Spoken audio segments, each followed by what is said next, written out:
gue bacain ya. Yo, jadi gini. Depannya yo. Ya depannya yo, kayaknya ketahuan siapa yang nulis. Yo. Jadi gini, saya mau bertanya, boleh nggak? Ya boleh lah. Harus boleh, nggak mau tahu. Maksa. Sebel.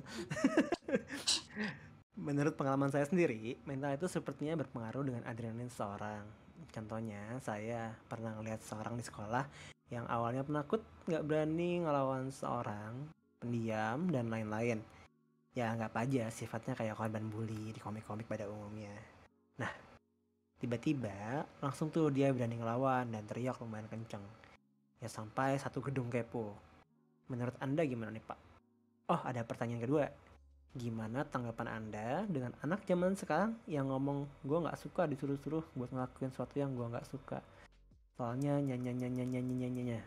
Nah, menurut Anda gimana tuh? Padahal cuma disuruh nyapu depan rumah doang. Gak gue pukul lagi tuh orang. Gue keplak sampai telinganya pengang. Kalau perlu ya sekian dari saya mantan pacar Emma Watson. Cih! Halo. Halo. Dasar. Gryffindor ya kamu. Halo.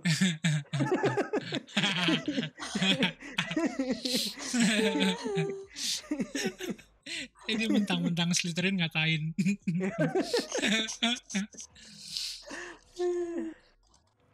Gimana Mas Biru? Gimana? Bentar, yang dari atas dulu berarti ya. Yang pertama. Mental itu sepertinya berpengaruh dengan adrenalin seseorang. Saya pernah lihat orang. Saya sebenarnya secara sains kurang tahu betul ya. Apakah ada pengaruhnya sama hormon-hormon tertentu. Yang pasti kan kalau misalnya kondisinya lagi dibully seperti ini ya. Ini tiap orang kan punya limitnya masing-masing sebenarnya. Nah, Bener. dan kalau misalnya orang sudah masuk ke dalam area limit merahnya itu akan membangkitkan yang namanya mode fight or flight gitu. Nah, itu bisa tertrigger gitu mode fight or flight-nya. Jadi maksudnya adalah menghadapi atau lari gitu. Makanya ada juga kan kondisi-kondisi di mana pada saat seseorang mengalami bahaya tiba-tiba muncul kekuatan-kekuatan yang tidak diduga sebelumnya gitu. Tiba-tiba bisa ngedorong atau bisa lari kenceng pas lagi dikejar anjing atau semacamnya. Nah ini reaksi orang tersebut adalah dengan berteriak gitu. Ya mungkin sebelum-sebelumnya dia pendiam karena belum nyampe ke limitnya gitu. Nah ini mungkin udah gak bisa dia tahan lagi, ya itu udah mode pertahanan dari badannya secara otomatis dia teriak gitu. Ada aja orang yang mungkin gak teriak tapi main langsung pukul gitu, atau mungkin ngedorong gitu. Iya, ya Mas Ayang mah doyan berantem ya ditendang kan ada. Iya, atau kabur atau lari atau gimana gitu.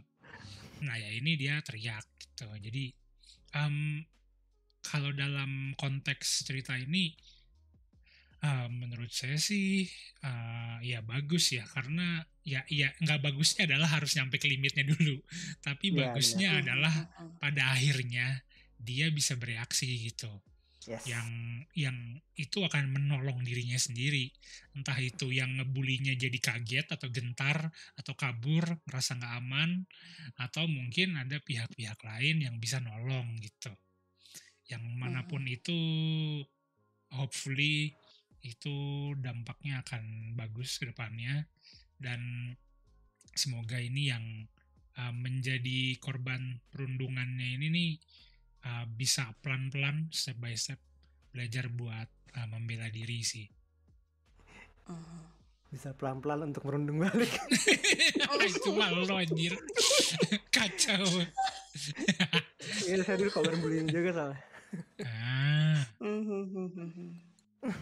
Terus itu gimana caranya akhirnya lu bisa ngebully balik? Gue pukulin. Iya. Gue cerita gue lempar kursi. Aduh gila kacau. Brutal. Tapi itu berarti sebelum nyampe ke titik lempar kursi berarti lo udah dibully Gue diem berkali-kali. sih, dibulinya masih tahap rendah sampai suatu saat yang tukang bully ini tau-tau masuk kelas memukul gue, yang kena cewek gue, terus gue meledak, gue lempar bangku. Itu apa sih alasan ngebulinya kenapa? Nggak ada, mungkin dia punya masalah di keluarga samping, emang sok jagoan aja mungkin. Tapi yang sok jagoan itu mesti dipukulin balik sih, Bang. Kenapa diantara semua anak lo yang diincar? Nggak tahu, mungkin gue ladies man deket sama cewek-cewek. Oh iya, pasti disebelin sama cowok. Karena dulu gue tuh SMA top culture kan, karena dari SMA yang di kota banget gue pindah ke SMA yang pelosok. Jadi ini cowok kota tuh mudah menarik perhatian wanita desa. Enggak juga, gue tidak serak aja sama geng-geng cowok-cowoknya karena ya gitu lah, kayak ala racing dan lain-lain gitu. Jadi gue merasa ini mau sombong gak sih? It's not my level. Ya udah gue bikin grup gue sendiri gitu kan. Dan kebetulan yang masuk sama gue cewek-cewek sama beberapa cowok-cowok yang gak cocok sama mereka juga gitu. Bikin geng baru. Iya, gue gak suka kayak, iya bully-bullynya simpel sih, kayak gue kerajinan tangan gue lagi dijemur dibuang gitu-gitu. Ya udah ini gue diemin dulu. Tapi kalau sampai udah nyakitin temen dekat, biasanya gue udah gak bisa tahan. Itu kelas berapa? Kelas 2 gue mukul baliknya. SMA. Sedangkan lo belajar bela diri dari SMP 1. Asisten, gue dulu masih asisten pelatih taekwondo. Nah itu tuh kerjanya nendangin orang sampai apa namanya portal aja ditendang.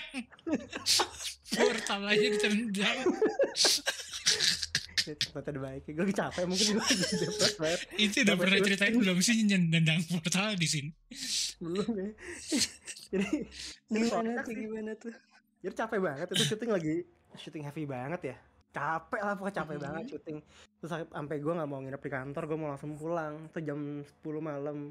Bayangin jam 4 pagi berangkat dari rumah, itu portal belum ada. Terus balik-balik itu portal udah ada depan gang rumah, kan kaget. Gak ada yang ngabarin. Terus gue jam 10 balik-balik mau pulang ke rumah mau tidur. Lo kok ada portal? Digembok. Terus gue tanya sapam, waduh nggak tahu mas gitu kan. Kok nggak tahu, coba tanya sapam yang di belakang. Gue ke belakang komplek muter. Udah capek banget, tuh sumpah capek banget, udah anak emosi. Mas kok nggak tahu sih mas, sapam kaman sih ini harusnya tahu dong update kalau misalnya ada portal baru dibangun atau baru dipasang hari ini gitu kan. Paling nggak gue tahu kuncinya di siapa, ya kan. Soalnya gue salah juga sih ternyata. Ya udah gue kesel kan, gue coba buka-buka terus gue ambil ancang-ancang. Udahlah, gue capek banget dan gak mikir panjang, gue lari dari jauh, gue tendang rider kick. Rider kick. Malam-malam nih. Malam-malam. Terus akhirnya gue manjat pagar rumah. Terus terpaksa bangunin nyokap kan, gak enak kan jam 1 gitu. Kayak itu kunci masih nih, entah nyokap gue megang kuncinya. Jadi ya megang kuncinya, sapam gak megang, yang megang satu gang doang. Kesel. Orang rumah gak ada yang ngabarin juga di portal. Oh itu gue kalau capek bad mood soalnya. Rider kick. Aduh kebayang dong. Jadi hati-hati guys, jangan berbuat aneh-aneh nanti di rider kick sama sayang.